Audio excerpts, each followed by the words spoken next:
Shalom, salam sejahtera bagi kita semua. Selamat bertemu kembali dengan kami dalam pelajaran Sekolah Sahabat. Dan saat ini kita sudah tiba kepada kuartal yang baru.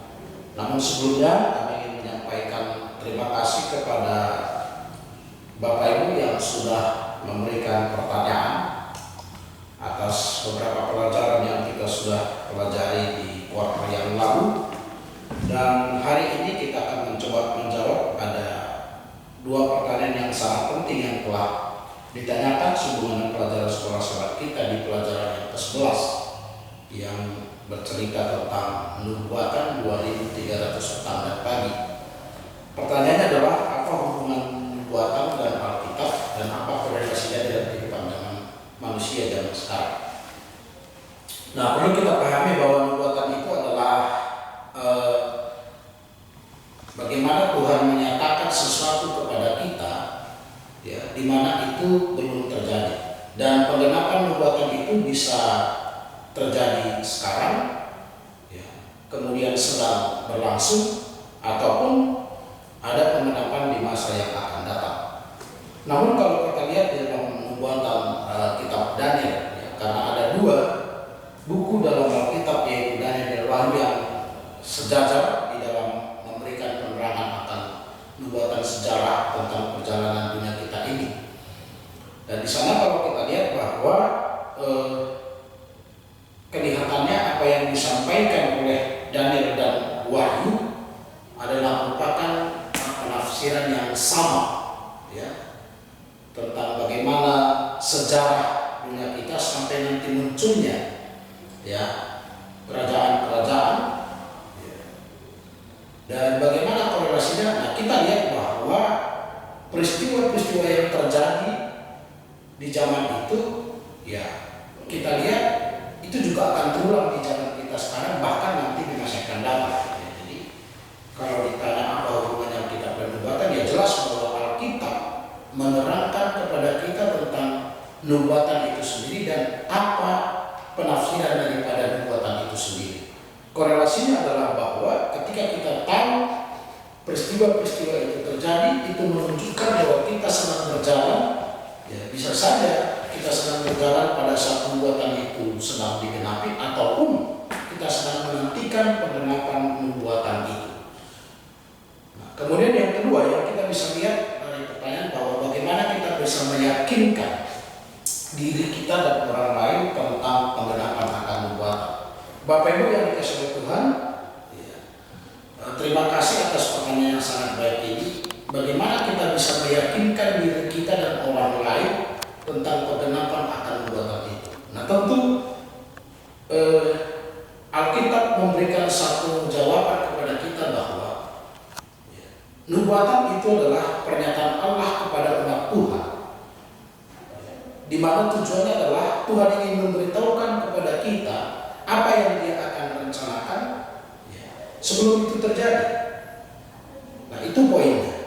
Nah, lalu sekarang bagaimana kita yakin bahwa meyakinkan diri kita dan orang lain tentang penggenapannya? Tentu kalau apa yang dibuatkan itu ternyata terjadi sesuai dengan apa yang dibuatkan, atau sesuai dengan apa yang dinubuatkan dalam Alkitab, itu akhirnya tergenapi. Nah, contoh tentang penggenapan sejarah kerajaan-kerajaan, ya, yaitu mimpi daripada Nebukadnezar, ya, di mana itu dalam mimpinya kita melihat ada sejarah kerajaan-kerajaan, ya, ada Babel, ada Media Persia, ada Greka, ada Romawi, dan seterusnya.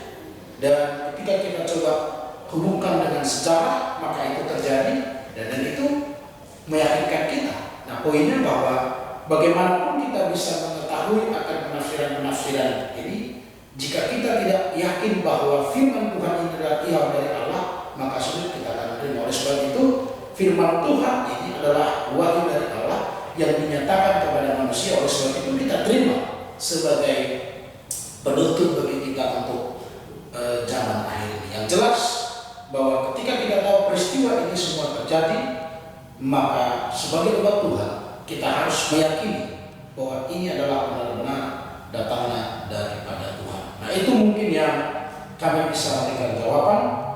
Semoga para pemirsa kami boleh mendapatkan jawaban yang memuaskan, dan bila mana memang mungkin masih ada hal yang perlu kita jawab kembali, ya nanti masih boleh ya berhubungan dengan kami. Baik, pada saat ini kita akan melanjutkan pelajaran kita, yaitu pelajaran sekolah Sabat kuartal yang kedua, yaitu kita masuk kepada pelajaran yang pertama. Judul besarnya adalah Menjalin Persahabatan untuk Allah, Sukacita Berbagi dalam Misi. Sebelum kita lanjutkan, mari kita sama-sama berdoa. Terima kasih Tuhan, Engkau sudah menolong kami boleh kembali menyapa para pemirsa kami melalui pelajaran sekolah Sabat di kuartal yang ketiga ini, dan kami masuk di pelajaran yang pertama, mengingatkan kami bagaimana kami harus bersukacita berbagi tentang kasih Tuhan. Terima kasih, berkati kami, berkati pemirsa kami semuanya. Dalam nama Yesus kami berdoa. Amin. Bapak Ibu yang dikasihi oleh Tuhan, pada saat ini dalam pelajaran kita ini merupakan satu pelajaran yang penting. Karena inilah sebenarnya yang menjadi misi daripada gereja kita, yaitu bagaimana kita berbagi, ya, bersukacita berbagi dalam misi kita. Tentu ini harus didasari dengan persahabatan kita dengan Allah. Ya. Itu sebabnya temanya sepanjang kuartal ini adalah menjalin persahabatan untuk Allah, ya, dalam hubungannya sebagai sukacita berbagi dalam misinya. Pertanyaannya adalah, apakah kita sahabat Allah? Jika kita adalah sahabat Allah, maka berbagi dalam misi Allah harus menjadi sukacita bagi kita. Karena inilah menjadi tugas dan tanggung jawab kita sebagai anak-anak Tuhan. Oleh sebab itu, mari kita pelajari bersama-sama dalam ayat hafalannya tertulis dalam 1 Timotius 2 ayat 3 dan 4. Firman Tuhan berkata, itulah yang baik, yang berkenan kepada Allah Juru Selamat kita, yang menghendaki supaya semua orang diselamatkan dan memperoleh pengetahuan akan kebenaran. Bapak Ibu, judul pelajaran kita minggu ini adalah mengapa bersaksi. Mengapa bersaksi? Ini tentu menjadi satu pertanyaan. Ya. Namun sebelum kita coba bahas ini, kita harus melihat dari judul besar pelajaran kita kuartal ini bahwa bersahabat dengan Allah, maka sukacita bagi kita melakukan misi. Apakah Anda bersahabat dengan Allah? Apakah kita memiliki hubungan dekat dengan Allah? Oleh karena apa? Oleh karena Tuhan punya misi di dunia ini. Dan misinya adalah Ia menghendaki supaya semua orang diselamatkan dan memperoleh pengetahuan akan kebenaran. Ini yang harus kita garisbawahi, bahwa misi Tuhan di dunia ini adalah Dia ingin menyelamatkan semua orang dan semua orang memperoleh pengetahuan akan keselamatan. Ketika saya membaca ayat ini, berulang-ulang saya baca, saya menemukan bahwa inilah rencana Allah bagi Anda dan saya, dan juga bagi dunia kita ini, yaitu bagaimana dunia kita ini supaya dapat diselamatkan. Manusia yang hidup di dunia dapat diselamatkan, dan di lain pihak bahwa semua orang memperoleh pengetahuan akan kebenaran. Itu sebabnya judulnya adalah mengapa bersaksi. Ya. Tentu tujuan kita bersaksi adalah selain daripada supaya semua orang tahu tentang kebenaran, tujuan kita adalah bagaimana supaya mereka memiliki kesempatan untuk diselamatkan. Dan inilah kerinduan Allah yang terbesar bagi semua manusia, Tentu bagi kita yang sudah menerima kasih karunia keselamatan rahmat dari Allah yang diubah oleh Roh Kudus yang bekerja dalam hati kita, sehingga kita memperoleh keselamatan itu. Sehingga Yesus juga berkata, karena kita menerima dengan cuma-cuma, maka berikanlah juga dengan cuma-cuma. Tidak ada keinginan lain dari Allah yang kita sembah selain menyelamatkan dunia ini. Kerinduan hatinya adalah kita selamat dan semua manusia yang hidup di dunia ini dapat diselamatkan. Oleh sebab itu, kita harus bersaksi. Itu sebabnya judulnya mengapa bersaksi. Jadi terjawab sudah judul pelajaran kita ini, mengapa kita harus bersaksi. Karena tujuan Allah adalah bagaimana menyelamatkan semua orang dan bagaimana semua orang mengetahui akan kebenaran. Baik, kita akan lihat mengapa kita bersaksi. Untuk memberikan kesempatan bagi orang untuk diselamatkan. Dalam Lukas 19 ayat 10, firman Tuhan berkata bahwa sebab anak manusia datang untuk mencari dan menyelamatkan yang hilang. Inilah misi Yesus. Kenapa dia harus datang ke dunia ini?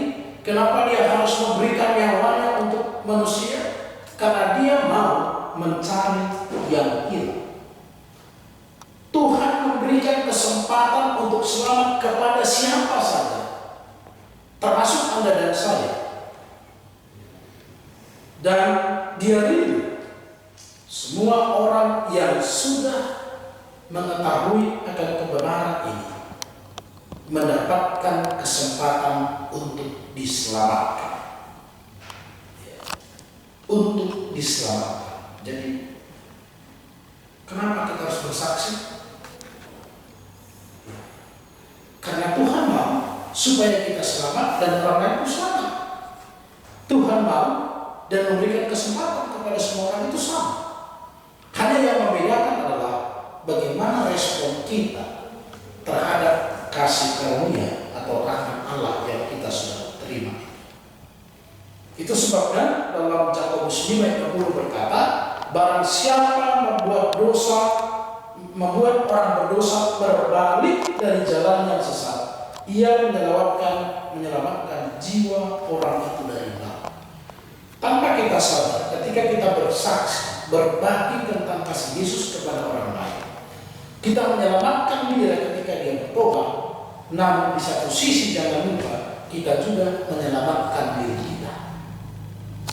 Itu sebabnya pelajaran kita minggu ini mengajak kita bahwa kita harus menyadari bahwa kita ini sudah diselamatkan oleh kasih karunia Kristus.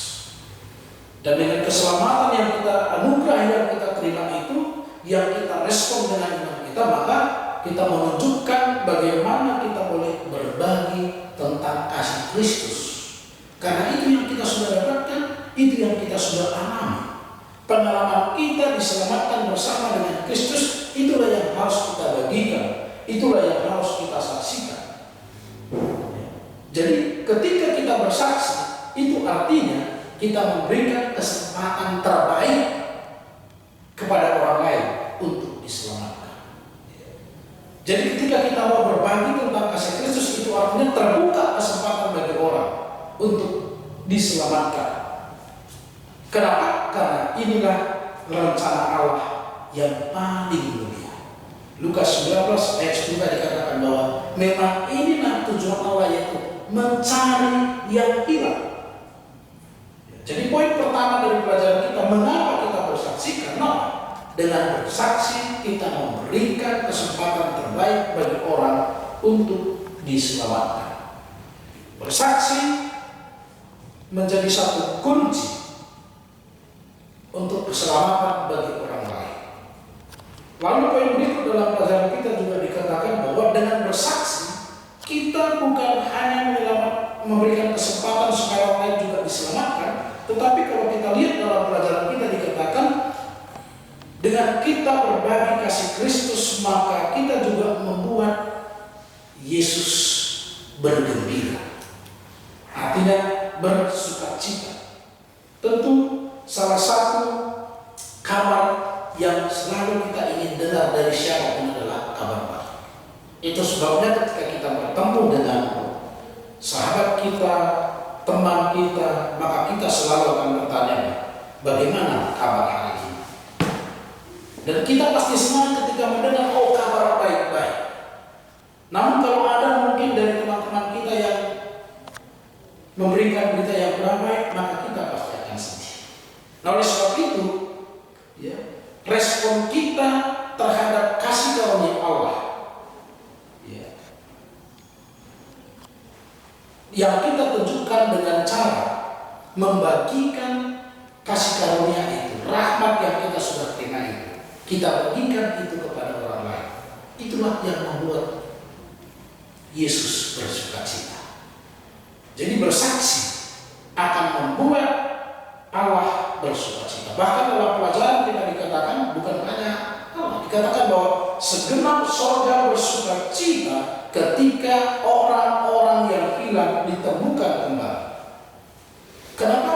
Karena dunia kita sekarang ini adalah dunia yang sudah jatuh ke dalam dosa. Banyak bencana, banyak penderitaan yang terjadi, sehingga Tuhan mengharapkan kita sebagai umat-Nya adalah orang-orang yang mau membagikan kasih Tuhan untuk menolong mereka, mengangkat mereka, bahkan menuntun mereka kepada kebenaran, sehingga mereka mengenal Yesus sebagai Tuhan dan Juru Selamat mereka.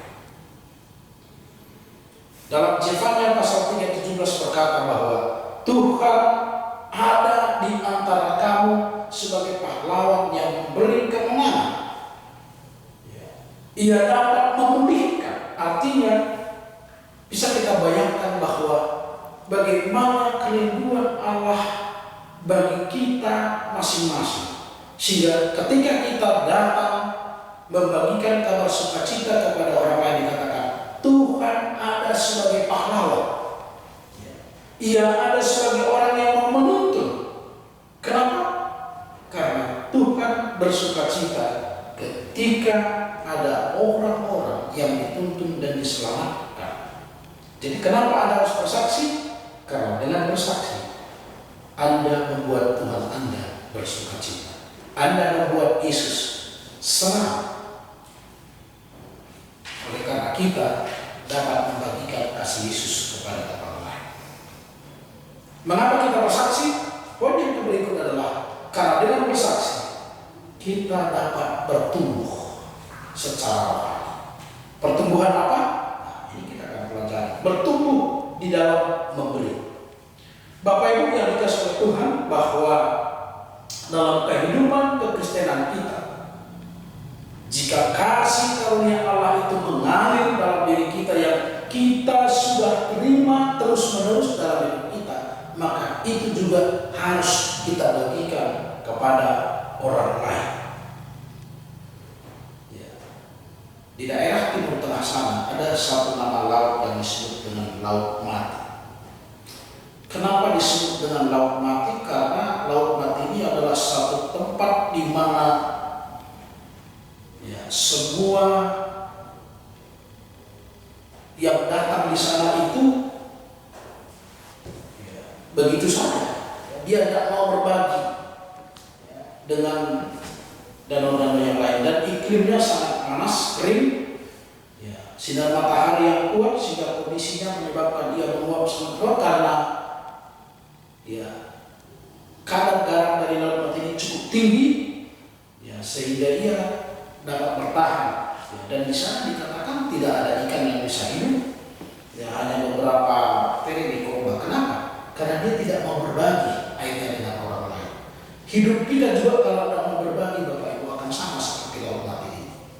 Oleh sebab itu, salah satu kenapa kita harus bersaksi, karena Allah mau kita bertumbuh. Bertumbuh dalam hal memberi. Nah, saya mengingat ada satu kutipan dari Nyonya White yang boleh mungkin menjadi renungan bagi kita kenapa kita harus bersaksi tentang Yesus. Dalam Alfa Omega jilid 5 halaman yang 140 dikatakan demikian. Allah sebenarnya dapat mencapai tujuannya dalam menyelamatkan orang-orang berdosa tanpa bantuan kita. Akan tetapi supaya kita dapat mengembangkan satu tabiat yang seperti tabiat Kristus, wajiblah kita mengambil bagian dalam pekerjaannya untuk dapat menikmati kegirangan melihat jiwa-jiwa yang ditebus oleh pengorbanannya.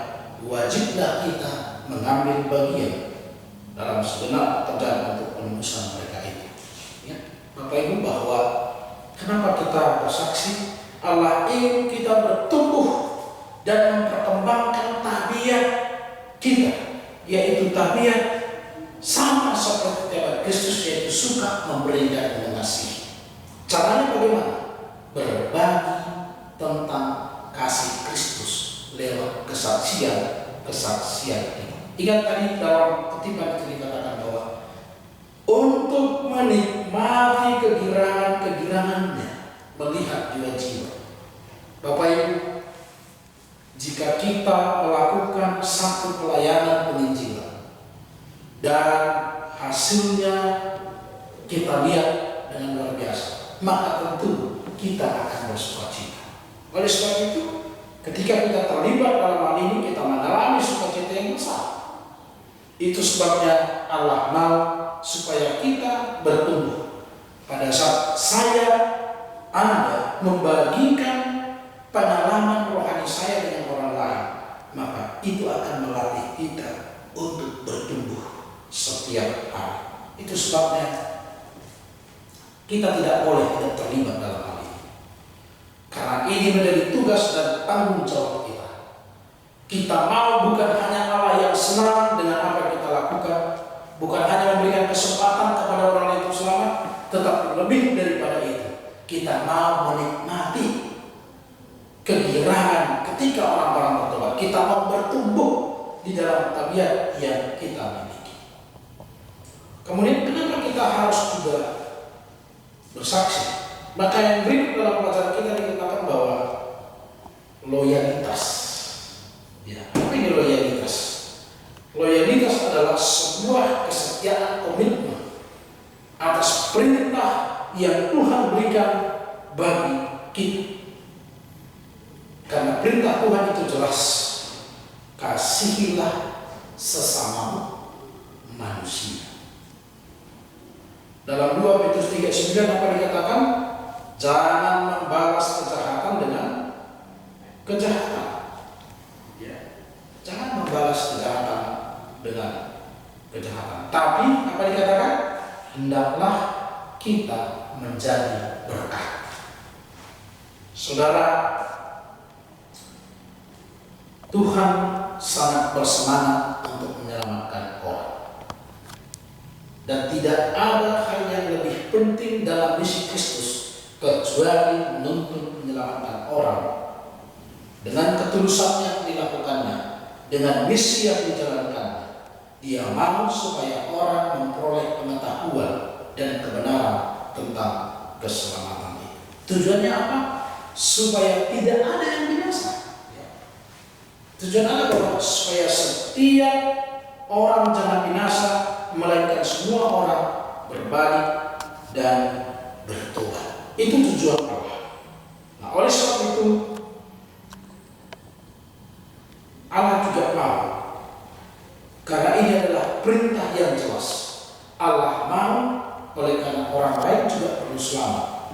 Karena kita sudah lebih dahulu menerima keselamatan, Allah mau supaya kita juga membagikan, menjadi berkat kepada orang lain.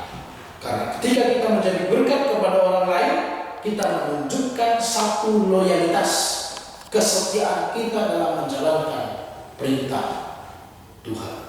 Saya sering sampaikan kepada kita sebagai umat Tuhan bahwa sebenarnya agama kita ini dalam implementasi kehidupan sehari-hari hanya ada kasih kepada Allah dan kasih kepada manusia.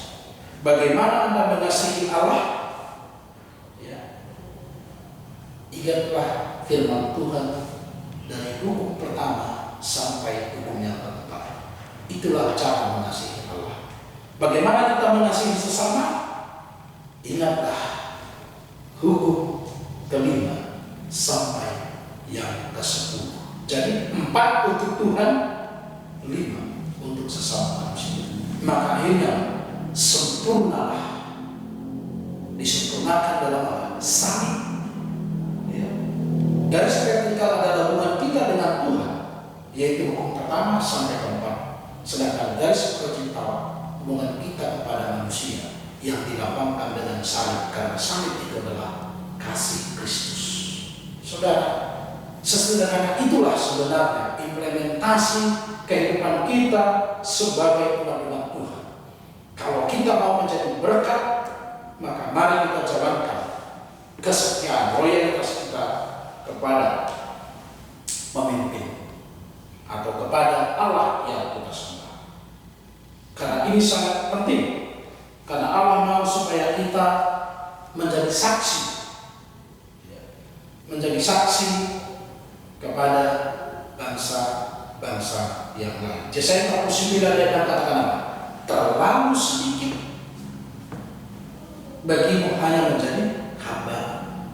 Allah mau kita bukan hanya menjadi hamba, tapi Allah mau supaya kita boleh pergi menjadi saksi bagi bangsa-bangsa. Nah, oleh sebab itu saya rindu sebagai umat Tuhan, baik pribadi, baik keluarga maupun gereja, kita rindu memiliki satu komitmen untuk semua kita melayani. Oleh sebab itu, bagi kita pribadi, mari kita ambil kegiatan-kegiatan kita secara pribadi untuk melakukan penginjilan. Keluarga mungkin kita punya beban seperti, apalagi secara jemaat. Maksud itu, gereja kita sekarang ini, jemaat kita sekarang ini dalam situasi yang sedang terjadi. Saya pikir ini juga kesempatan yang boleh kita gunakan menjadi berkat kepada orang lain. Mungkin ada orang-orang lain yang sedang membutuhkan pertolongan kita, maka secara jemaat, kita rindu bahwa jemaat kita saat ini boleh juga memiliki satu program-program yang khusus untuk menjadi berkat bagi orang lain. Walaupun saat ini kita sedang berada dalam situasi pandemi, tetapi dalam situasi ini pun kalau kita mau, Tuhan bisa menggunakan kita untuk menjadi berkat. Yang penting, mari kita pegang komitmen kita kepada Kristus. Nah, yang berikut dalam pelajaran kita adalah apa motivasi kita melakukan ini semua. Nah, Bapak Ibu yang dikasihi Tuhan, supaya apapun pekerjaan yang kita lakukan, maka itu juga tergantung kepada apa motivasi di balik yang Anda lakukan itu. Kita melihat mungkin di gereja ada banyak orang-orang yang dermawan, yang berbaik hati, tetapi jika motifnya adalah untuk kepentingan diri, maka semua yang dilakukan menjadi tidak punya arti.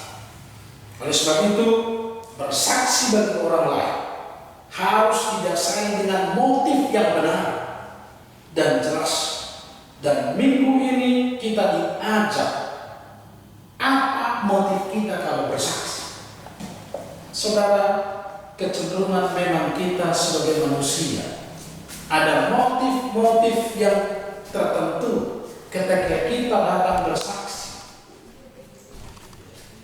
Tetapi Allah menginginkan kita ketika kita bersaksi memiliki motif yang benar. Apa motifnya?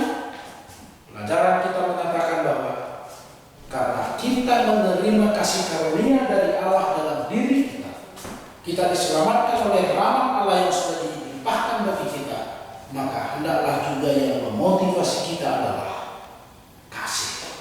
Sama seperti apa yang dikatakan oleh Rasul Paulus, ia melakukan ini oleh karena kasih Kristuslah yang mengandalkan setiap tindakan.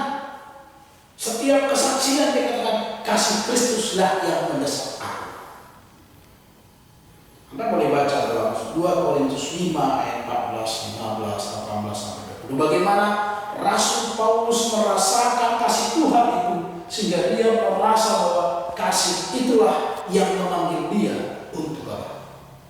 Jadi Rasul Paulus bekerja bukan dengan motif mementingkan diri, bukan dengan motif supaya dilihat orang hebat, bukan dengan motif supaya lihat dia orang yang luar biasa, tapi motifnya adalah karena kasih Kristus yang mendesak dia. Itu sebabnya dia mau bersaksi kemana-mana. Ellen G. White mengingatkan kita dalam buku Rumah Tangga Advent halaman 421. Kasih itu harus ada di dalam hati. Seorang Kristen yang benar itu dikatakan tingkah lakunya harus bermotifkan kasih.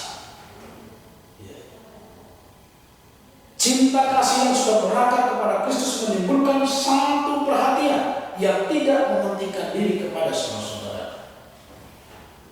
Dan kita bersyukur oleh karena kasih ini benar-benar mengendalikan setiap kehidupan kita.